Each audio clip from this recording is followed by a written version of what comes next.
Amis rôlistes, bonjour. Eh bien, nous nous retrouvons aujourd'hui pour parler de deux choses. La première, c'est que ça fait un petit moment qu'on me l'a demandé. On m'a demandé de créer un tuto, de faire un tuto pour la fabrication de bateaux. Voilà, pour le jeu de rôle et pour l'utilisation de figurines.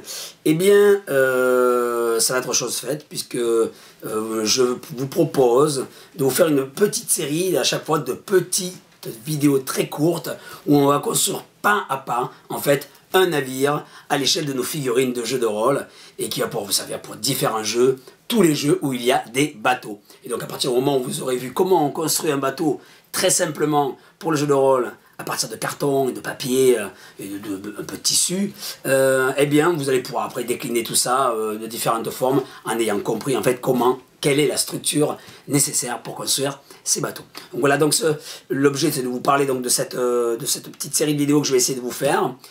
Et comme vous pouvez voir, j'ai les mains un peu noires parce que j'ai commencé à faire du feu, parce que je me suis procuré cette lanterne pour aller me balader dans les profondeurs de la terre, voilà, et pour aller m'inspirer des cavernes. Voilà, donc les cavernes qui nous sont chères à nous les rôlistes, qu'on aime lancer des aventures souvent dans les cavernes. Et donc aujourd'hui je vais vous parler pour cette première série qui parle donc des bateaux mais aussi des cavernes.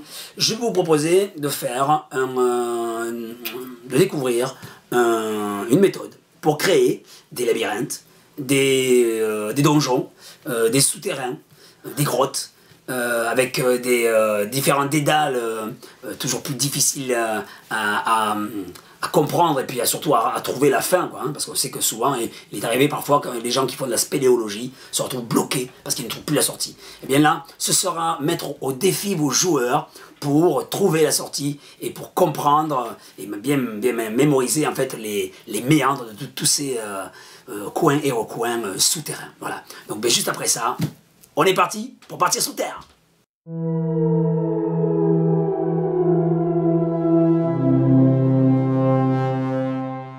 Donc dans cette vidéo, enfin donc dans cet aperçu que nous allons voir ensemble, voilà, on va utiliser deux feutres. Ces deux feutres vont servir à dessiner en fait un plan qui sera issu d'une histoire. Donc vous aurez peut-être le temps de le préparer avec l'écriture de votre histoire, hein, donc le scénario. Ou pas en fait, parce que vous pourrez très bien avoir besoin d'un plan pendant une partie qui n'était pas du tout prévue. Vous avez besoin d'un labyrinthe parce que ils ont décidé d'aller dans un endroit qui n'était pas prévu sur la carte et vous avez dû improviser une histoire et donc trouver un moyen, je sais pas, peut-être que vous avez trouvé ce moyen-là ou qui recherchait exactement ça, peut-être un labyrinthe, un souterrain, une mine, rentrer dans un donjon alors qu'ils n'étaient pas censés y arriver mais ils y sont arrivés, donc il vous faut absolument un donjon. Et donc vous allez donc devoir dessiner un donjon rapido presto derrière votre écran.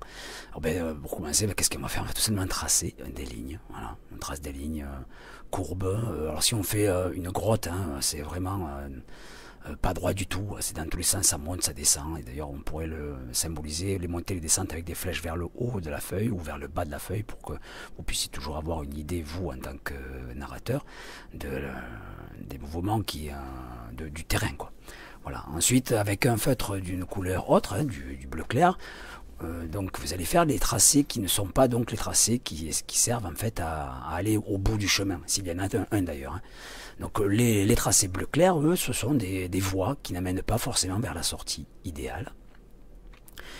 Et donc, vous allez pouvoir intégrer dans votre souterrain des salles dans lesquelles il pourrait y avoir des monstres, des trésors, enfin voilà, comme on aime bien le faire dans nos bons vieux donjons et dragons de base, quoi, les porte-monstres trésors, les donjons, quoi.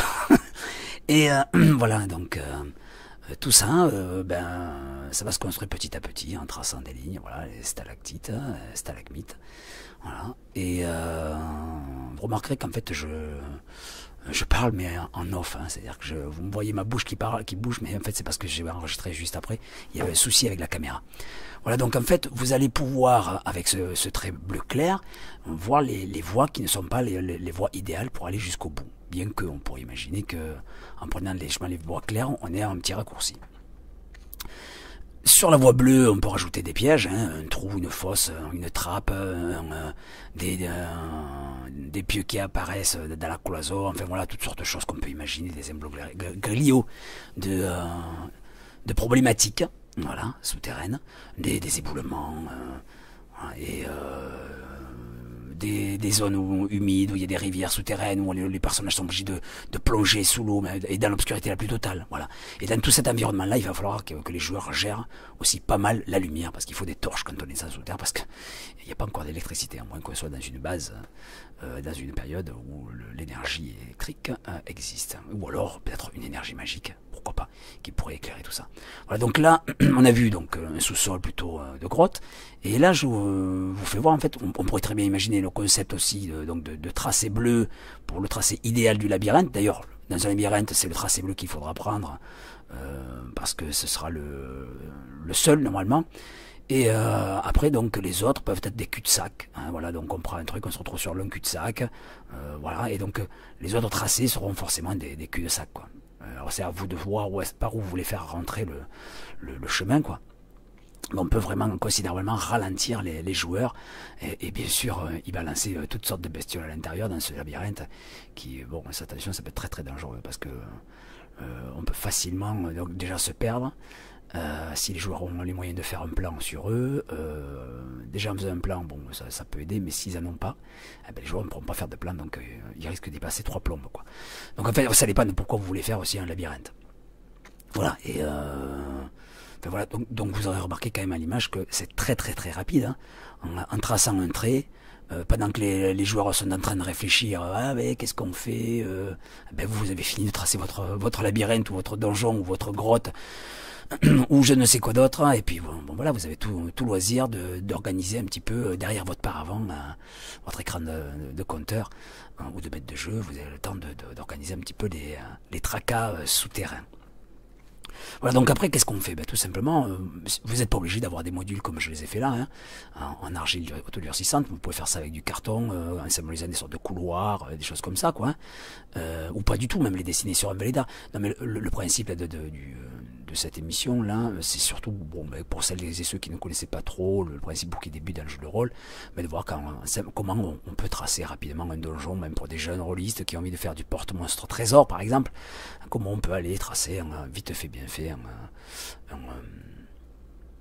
un donjon, quoi, hein, ou un petit scénario porte-monstre trésor. Voilà, donc après, bon, il suffit de suivre le tracé bleu, hein, ou pas, hein. Si les joueurs disent bah on tourne à droite, ben voilà, ben ils décident de tourner à droite, ils prennent le tracé bleu, plutôt bleu clair. Enfin voilà, ils vont, vous derrière votre paravent, vous allez tout simplement mettre en application leur choix. Alors on n'est pas obligé d'utiliser en permanence, hein, tous ces modules, hein. C'est surtout intéressant lorsqu'il y a des situations de martial, par exemple, parce que la promiscuité, l'enfermement, on peut jouer aussi la volonté, on peut jouer aussi l'angoisse, on peut jouer la peur, on peut aussi jouer des passages où il n'y a plus la lumière, vous êtes trop loin, vous êtes dans l'obscurité, donc l'effet de surprise, on peut jouer des chutes, dans des gouffres, enfin voilà, il peut y avoir toutes sortes de choses qui peuvent être jouées grâce au module, et bon, qui vont venir être illustrées par la narration du conteur, mais qui seront aussi mis en évidence et en réalité, quoi, pour les joueurs qui vont voir, ah oui d'accord, on est là, on arrive à un croisement, et donc l'intérêt aussi d'utiliser ce genre de petits modules, c'est que au fil du jeu, au fil de la séquence souterraine, vous allez effacer. Et donc la mémoire visuelle de vos joueurs va être captivée par des schémas qui seront proposés sur la table, mais ces schémas ils vont disparaître au fur et à mesure, donc ça va venir brouiller l'effet d'orientation. Et alors c'est très intéressant parce que dans la réalité, je fais assez régulièrement de la spéléo, et si on ne connaît pas le plan de la grotte comme il faut, on peut très facilement se perdre, même en étant un spéologue averti, quoi. Et donc les joueurs vont être vraiment dans une situation de stress pour pouvoir sortir. Ça peut être même carrément une situation complètement bloquée, de faire un jeu complètement bloqué où les joueurs vont devoir réfléchir. Longtemps, ça peut même mettre en péril un scénario, hein. Donc faire attention à ce qu'on fait. Bon, on peut toujours leur sauver la vie avec une multitude de clés, quoi, en tant que maître de jeu, hein. On peut très bien dire, ben voilà, ils ne sortent pas, ben le prochain couloir, ça y est, ils ont trouvé la sortie. Enfin, peu importe. Mais bon, vous comprendrez que ce petit module, enfin ces petits modules qu'on peut agencer comme on veut, on n'est pas obligé de faire exactement ce que j'ai fait là, hein. C'est à vous c'est avec votre sensibilité et votre imagination que vous allez pouvoir travailler cette terre où je ne vais pas du tout faire de publicité, hein. Il ne s'agit pas pour moi d'aller vendre des produits, je n'ai aucun intérêt à ça. Mais c'est surtout l'intérêt de se rendre compte qu'on peut s'en servir même pour faire un couloir, pour faire un mur, pour faire un talus, pour faire toutes sortes de choses. Et puis bon, vous voyez en haut de l'écran, il y a quand même des stalactites et des stalagmites qui vont venir être des mobiliers souterrains qui vont venir en fait, agrémenter les parties de recherche, de combat, qui vont mettre les figurines des personnages ou les pions des personnages en situation plus réelle et ça mettra en évidence en fait la complexité de se mouvoir dans un environnement souterrain où rien n'est plat, rien n'est lisse, tout est chaotique, tout est dans tous les sens et souvent il faut escalader, glisser, ramper, voilà. Et donc ce sera intéressant d'avoir ce genre de petit mobilier pour matérialiser ces difficultés de mouvement. Et puis au niveau martial, on va très vite comprendre que c'est pas si évident de faire ce qu'on veut, de courir, de sauter. Voilà, en fait, mais c'est ce qui est valable pour les uns est valable aussi pour les autres. D'ailleurs, on voit à l'image, là, il y a un petit golem de terre là, qui est fait, voilà, avec de la terre autodurcissante, hein, de l'argile autodurcissante qu'on trouve dans les magasins de loisirs créatifs. Vous allez pouvoir aussi créer ce genre de petites bestioles, ça peut être sympa. On peut aussi fabriquer, donc comme vous voyez, des stalagmites et des stalactites, des portes, des objets en tout genre, voilà, qui vont être autodurcissants et que vous pourrez peindre. Voilà, on pourrait faire aussi par exemple des puits, voilà, qui seront découverts au gré des pérégrinations souterraines. Et bon, ce qu'il y a de sympa aussi, bon là je vous l'ai mis sur un plan de Dépron. D'ailleurs, je tiens à vous dire, je parlais de Texon, mais c'est du Dépron. Le Texon est un carton qu'on utilise aussi en maroquinerie, mais bon, c'est pas ce dont je voulais parler, parce que le Dépron ça coûte très cher, hein. Le Texon, pardon. Le Dépron c'est plus abordable, et d'ailleurs c'est pas cher du tout. Donc c'est sur du Dépron que je vous ai mis ça parce que c'est blanc, et donc ce sera plus facile pour vous de voir, enfin c'est plus facile pour vous de voir donc les petits modules qui ne sont pas peints, hein, ils sont à l'état naturel de la terre là. Je vous ferai voir peut-être ultérieurement dans une autre vidéo les modules une fois peints. Et bien voilà, donc j'espère que cette vidéo vous aura plu et que vous aurez compris un petit peu le principe. Alors c'est très simple, hein, c'est de la terre, on trouve ça dans les magasins de loisirs créatifs. Vous allez acheter de la terre autodurcissante avec un durcisseur. Alors on pourrait très bien s'amuser à peindre après ces modules et les utiliser dans différents domaines. On n'est pas obligé de faire forcément du labyrinthe, du donjon avec des salles fermées, des passages secrets, tout ça qu'on aura bien sûr écrit et dessiné sur ce plan. Vite fait, hein, parce que en fait, vous avez vraiment le temps, il faut vraiment prendre conscience que vous avez le temps. Lorsque vous allez présenter lorsque l'entrée de la grotte, vos joueurs, pendant qu'ils sont en train de dire voilà, alors qu'est-ce qu'on fait, que vous les laissez réfléchir, vous avez tout le temps de griffonner derrière votre paravent, deux, trois traits pour déjà amorcer un petit peu l'avancée de ce dédale, quoi.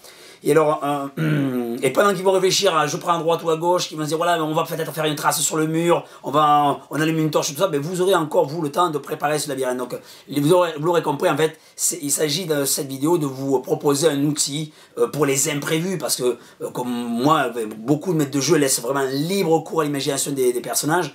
Et vraiment, on peut aller vraiment sortir du scénario et aller dans des endroits totalement imprévus. Et donc l'imprévu de la grotte ou du labyrinthe ou du donjon avec les portes cachées, les passages secrets, les trappes, les pièges, toutes ces choses-là, vous pouvez les imaginer avec même des petits modules de carton pour symboliser des trappes, des petits modules de carton pour symboliser les pics, voire maintenant avec des cure-dents créer des pseudo-pièges. Voilà. Donc, et puis même là, vous le voyez, on est dans l'antre du dragon avec cette reproduction. Et croyez-moi que si vous posez ce module de jeu après l'avoir décrit, bien évidemment, à vos joueurs, il va vraiment avoir un intérêt évident pour pouvoir jouer une scène de confrontation entre un dragon et une compagnie d'Amazon. Voilà, par exemple, qui sont partis chercher un trésor ou quelque chose qui leur a volé ce fameux dragon. Et vous voyez donc que tous ces petits modules vont vraiment pouvoir vous servir dans d'autres situations. Vous allez pouvoir créer toutes sortes de petites scénettes qui vont avoir tout de suite un pouvoir immersif et très très générateur d'imaginaire très rapidement. 15 €. 15 €, vous trouvez ça, c'est deux petits pains et vous allez passer un petit moment à fabriquer. D'ailleurs, je vous mettrai sûrement en fin de vidéo peut-être des phases de construction. Je crois que je dois avoir ça dans mes dossiers archives. Voilà, et puis si c'est pas le cas, c'est pas grave. De toute façon, je vous donne rendez-vous pour la prochaine vidéo avec en prévision la maquette du bateau pirate. Alors donc ça va être vraiment pas par pas, avec tout le squelette du bateau. Voilà, il va falloir vous procurer du carton, style carton boîte à chaussures. Vous voyez, c'est le carton SM, c'est pas de l'alvéolé hein, qu'il nous faut là. C'est vraiment du carton assez fin, carton boîte à chaussures, qui ressemble un petit peu à du Bristol.